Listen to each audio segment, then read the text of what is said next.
22 बहुत ही अप्रैल कष्ट में थे ये। 2025 पहलगांव अटैक। भला किसे याद नहीं होगा, जिसमें 26 लोगों को मार दिया गया। तब 7 मई 2025 को ऑपरेशन सिंदूर तीनों सेनाओं द्वारा चलाया गया। ऑपरेशन सिंदूर पे बहुत बहस और चर्चाएं हुई, तो अचानक सिंदूर का इतिहास भी सामने आया। सिंदूर केवल केमिकल से नहीं, प्राकृतिक रूप से भी प्राप्त किया जा सकता है।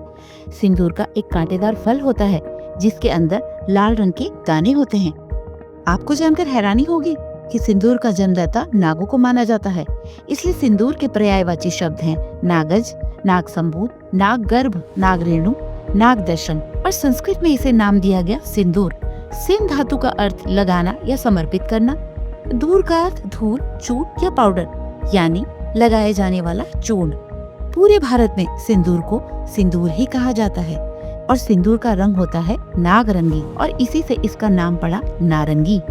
यहीं से शुरुआत होती है भाषा संस्कृति का रोमांचक सफर। भारत में कहा गया नागरंगी, ईरानियों ने कहा नारंग, अरब में पहुंचा तो नारंज, स्पेन में कहा गया नारंजा, पुर्तगालियों ने बना दिया लॉरेंजा, और अंग्रेजों तक पहुंचते पहुंचते ये हो गया ऑरेंज।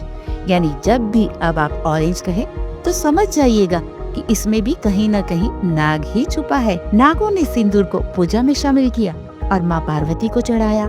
धार्मिक मान्यता के अनुसार माँ पार्वती ने विवाह के बाद पहली बार मांग में सिंदूर भरा, जो पति के प्रेम व समर्पण का आधार बन गया। नवरात्र के दिनों में स्वयं देवी भूलोक पर घूमती है। ऐसे में सिंदूर लगाना एक विधान बन जाता है। नवरात्र के तीसरे दिन सिंदूर तृतीया का तो उत्सव तक मनाया जाता है।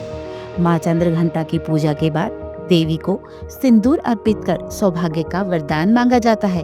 बंगाल में तो स्त्रियां इस दिन एक दूसरे को सिंदूर लगाकर उत्सव मनाती है।